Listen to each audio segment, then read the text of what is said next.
신앙생활에 있어서 오늘은 굉장히 중요하죠. 오늘이 굉장히 중요합니다. 오늘 믿고 확신하고 순종하는 것, 그것이 중요하죠.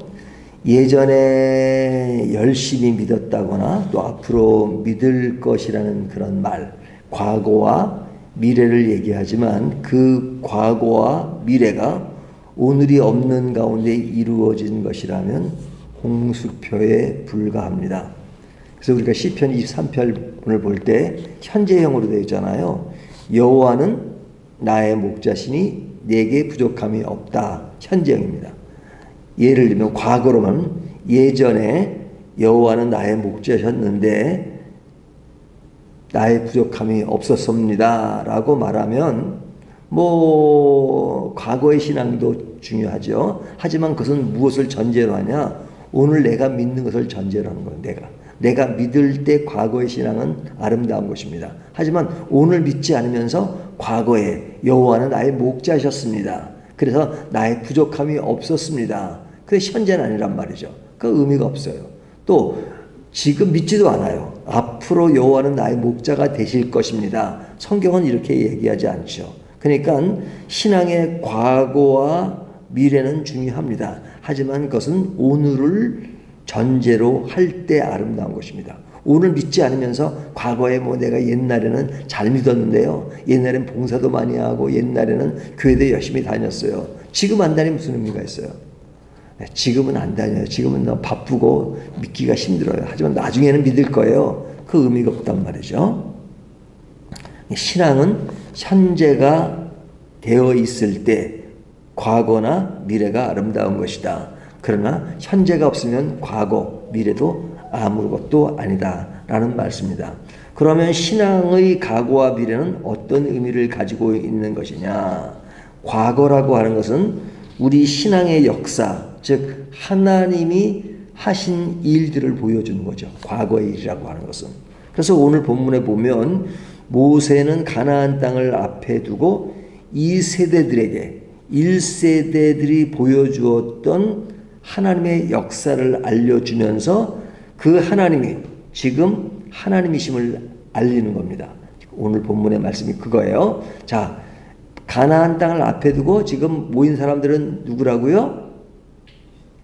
2세대들이죠. 1세대들은 다 죽었어요.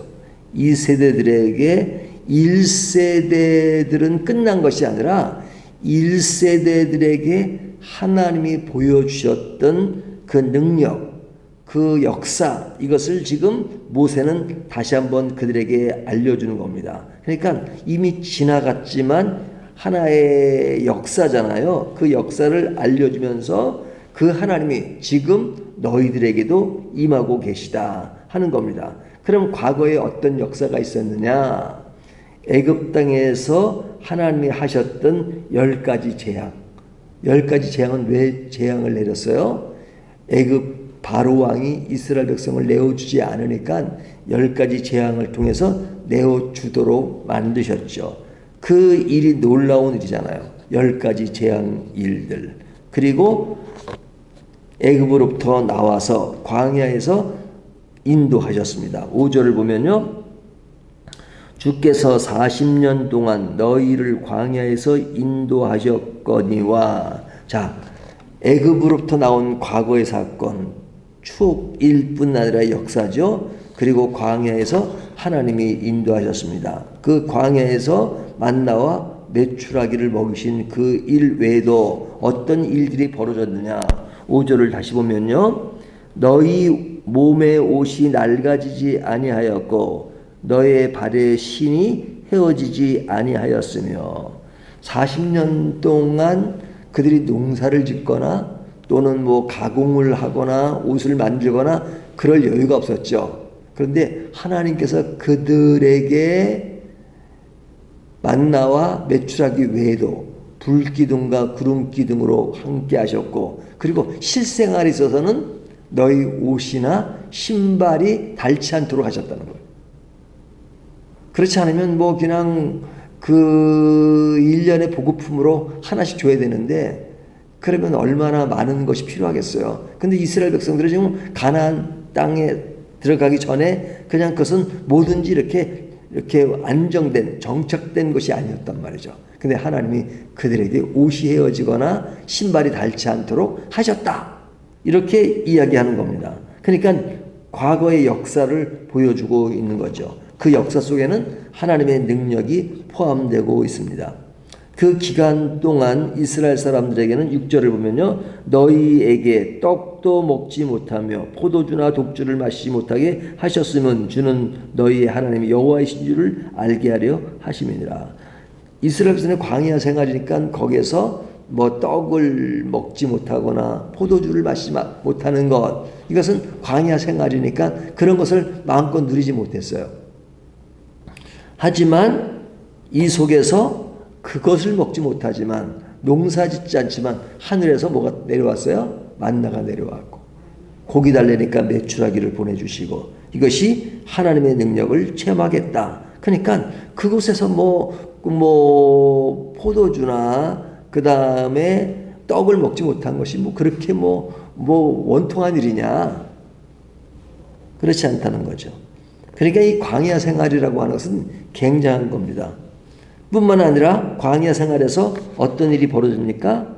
7절, 너희가 이곳에 올 때 헤스본 왕 시온과 바산왕 오기 우리와 싸우러 나왔으므로 우리가 그들을 치고, 그들에게 전쟁이 있었습니다. 전쟁인데 그들에게 군인이 있었나 없었나요? 군인이 없었죠. 그러니까 전쟁이 일어나면 어떻게 해요? 바로 군대를 소집해야 됩니다. 군대가 정상적인 훈련을 받은 사람이겠어요? 아닙니다. 그냥 급하게 모집을 해가지고 그들이 전쟁에 나가는 거예요. 그렇지만 그 전쟁에서 하나님은 이기게 하셨단 말이에요. 이기게 하셨다. 그들에게 이기게 하셨고, 그리고 8절, 그 땅을 차지하여 루벤과 갓과 므낫세 반지파에게 기업으로 주었나니. 그러니까 요단강 동편의 두 지파 반에게 기업을 주셨죠. 가나안 땅을 주는데 그 지파 사람들이 그들을 원하니까 그 땅도 주셨단 말이죠. 9절, 그런즉 너희는 이 언약의 말씀을 지켜 행하라. 그리하면 너희가 하는 모든 일이 형통하리라.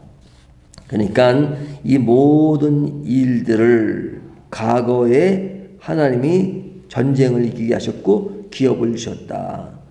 그러니까 어제의 신앙은 오늘의 신앙을 분명히 하는 겁니다. 어제의 경험, 그동안 하나님이 역사하셨던 그 모든 것들을 보면서 하나님을 더 이상 떠날 수가 없는 그런 것을 우리가 느끼게 하죠. 그래서 과거의 신앙은 우리의 신앙을 확고하게 합니다. 그래서 오늘의 신앙은 과거의 신앙이 밑거름이 돼요. 우리가 오늘 현재 어려움을 겪고 있거나 하지만 지난 세월을 한번 돌이켜 보십시오. 그때는 그냥 힘들어가지고 하나님이 응답도 안 해주신 것 같고, 그 다음에 모든 것이 불확실하게 보였었지만 지난 세월들을 보면 하나님이 응답하지 않으신 것이 있나요? 다 응답해 주시고 다 이루어 주시고, 그리고 이루어지지 않은 것들은 그럴 만한 이유가 있어서 또 새로운 방법으로 역사하신 거잖아요. 과거를 보면 하나님의 역사가 너무너무 분명해요. 하지만 지금 또 미래는 불투명하게 보일 수 있지만, 그러나 과거의 경험을 통해서 보면 우리들이 지금 겪는 것도 지금 힘들 뿐이지 앞으로는 분명해질 것이다 이거죠. 그래서 과거의 신앙은 우리의 신앙을, 오늘의 신앙을 분명하다는 것을, 확고하다는 것을 확증해주는 명확한 증거가 됩니다. 그래서 우리 신앙의 역사는 중요한 거예요. 우리 개인의 역사뿐 아니라 성경 전체가 과거의 일들, 하나님이 보여줬던 그 모든 것이 너무 명료하다는 거죠. 그것이 신앙의 과거의 중요성이에요. 그러면 신앙에는 과거만 있느냐? 미래가 있죠. 미래는 뭐예요? 하나님의 약속이 이루어지는 것이고 오늘 그 길을 우리가 가고 있는 것이죠. 하나님의 약속이 이루어질 것이라는 약속이 있잖아요. 그리고 우리는 그 길을 향한 여정에 있습니다.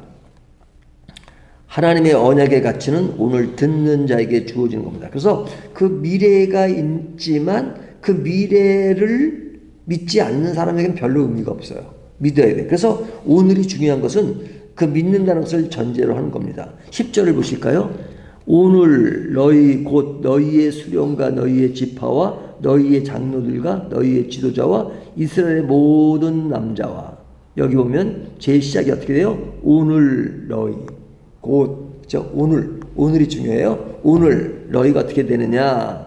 그 다음에 계속 이어지죠. 12절 내 하나님 여호와의 언약에 참여하며 또 내 하나님 여호와께서 오늘 내게 하시는 맹세에 참여하며, 오늘 중요합니다. 오늘 하나님의 맹세가 중요하며, 또 이어지는 말씀이 뭐예요? 13절 여호와께서 내게 말씀하신 대로 내 조상 아브라함과 이삭과 야곱에게 맹세하신 대로 오늘 너를 세워 그러죠. 오늘 너를 세워. 그러니까 오늘을 지금 3번이나 강조하잖아요. 그러니까 오늘을 중요하게 하고 오늘을 믿고 오늘을 맹세하며 오늘을 세우는 것, 그런 사람에게 13절 뭐라고 말씀하세요? 오늘 너를 세워 자기 백성을 삼으시고 그는 진히 내 하나님이 되시려 함이니라. 자, 오늘 믿는 자에게 백성을 삼으시고 그는 친히 내 하나님이 되시려 함이라. 여기에 백성을 삼으시고 하나님이 되시게 한다는 것은 미래 완료 진행형이에요. 그러니까 미래에 되어질 거예요. 하지만 그냥 지금은 이루어지지 않는 상황에서 되는 것이 아니라 오늘 맹세한 그 모든 것들이 이루어지는 미래 완료 진행형으로 되었습니다. 그러니까 신앙의 오늘은 내일을 기대하게 합니다. 그 내일을 기대하는 것을 뭐라 그래요? 소망이라 그러죠. 소망. 내일의 소망이 있어요. 믿는 자에겐 내일의 소망이 있어요. 오늘이 내게 불안전한 요소가 있을 수 있어요. 하지만 내가 느끼는 거지. 그렇게 느끼는 거죠. 믿음이 약해서. 하지만 내가 그렇게 느낀다고 해서 미래가 없느냐? 아닙니다. 미래가 있습니다. 하나님의 일은 분명합니다. 끝이 있고 마지막이 있고 오실 날이 있고 약속이 그대로 성취될 것입니다. 그러니까 오늘 내가 그것을 못 보기 때문에 좀 불안해질 수 있죠. 그러나 내가 불안한 거죠. 하나님이 불안한 게 아니라 하나님의 약속과 계획이 다 이루어집니다. 그래서 미래가 중요해요. 하나님의 약속이 있기 때문에. 과거는 왜 중요해요? 우리가 이미 이루어진 것들을 봄으로써 하나님은 여전히 살아계시구나 하는 것이 있기 때문에 과거가 중요하고 미래가 중요해요. 단 오늘이 분명할 때의 상황입니다. 오늘이 분명하죠. 오늘 믿지도 않아요. 오늘 믿지 않으면 과거의 일은 소용이 없어요. 그 얘기는. 과거에 하나님의 일은 분명하죠. 그러니까 그 얘기는 아무 의미가 없어요. 오늘이 없기 때문에. 또 오늘의 신앙이 분명해야 또 내일의 그 미래가 명료한 것입니다. 그러니까 우리 신앙의 과거와 현재, 미래 이 모든 것이 다 중요하죠. 하지만 그 중에서 가장 중요한 게 뭐예요? 오늘이에요. 오늘. 오늘의 신앙이 중요한 까닭은 오늘이 있으면 과거도 중요하게 여겨지고 미래도 중요하게 여겨집니다. 하지만 오늘이 없으면 과거 무의미하고 미래도 무의미한 것입니다. 그래서 오늘의 신앙이라고 하는 것은 내일의 것, 명확한 것들을 오늘날 내 마음에 지니기 때문에 그 현재를 말할 때는 쓰여지는 용어가 믿음이라는 겁니다. 과거의 신앙은 역사예요. 미래의 신앙은 소망이에요. 오늘의 신앙은 뭐예요? 믿음이에요. 믿음. 그 믿음이라고 하는 것은 뭐냐면 하나님이 이룰 내일의 것을 오늘날 내 마음에 간직하고 내 영혼에 간직하고 내일에 이루어진 일들을 오늘 지니고 있는 것이 뭐예요? 믿음이에요. 의인은 뭐로 살아요? 믿음으로 살아요. 우리 신앙은 뭐로 살아요? 믿음으로 살아요. 그 믿음이란 말을 왜 쓰느냐? 어찌 보면 나에게 불안한 것처럼 보일 수가 있기 때문에 그래요. 예? 오늘은 불안할 수 있어요. 오늘은. 그렇죠? 그렇지만은 내일의 소망을 오늘 담고 있는 것을 믿음이라고 한다 말이죠. 믿음은 어제의 역사를 통해 확신하고 미래의 소망으로 위로를 얻습니다. 그래서 오늘의 신앙이 중요한 것입니다. 오늘이 없으면 과거도 미래도 없습니다. 그래서 오늘 이게 이제 이 오늘이 중요하다는 것은 우리 신앙에는 절대적인 거지만 일반 학문, 이 심리학에서도요, 오늘을 엄청 강조해요. 그래서 심리학에서 가장 많이 쓰는 말이 now and here. 지금 여기서. 지금 여기서. 그러니까 지금 여기서 이루어지지 않는 일들은 의미가 없어요. 네, 지금 여기서. 그 오늘 신앙도 now and here. 지금 여기서 하나님을 만나셔야 합니다. 그래서 뭐 어떤 분들이 저에게 이제 뭐 기도해 주세요 뭐 그렇게 부탁하면 기도해 달라는 것은 미래형으로 얘기하는 거잖아요. 그래서 그냥 전화 오면 바로 그 즉석에서 기도할 때가 많아요. 예, 그렇지 않으면 또 잊어버릴 수도 있고 그러니까 오늘 내 신앙이 중요합니다. 그러니까 오늘은 좀 치고 내일 믿을 거야. 내일 기도할 거야. 그러면 오늘은 지나가 버리는 겁니다. 자, 오늘의 신앙이 얼마나 중요한가 하는 것들을 다시 한번 묵상하면서 오늘의 신앙으로 과거를 아름답게, 미래를 아름답게 여기는 저와 여러분이 되시기를 주님의 이름으로 축원합니다.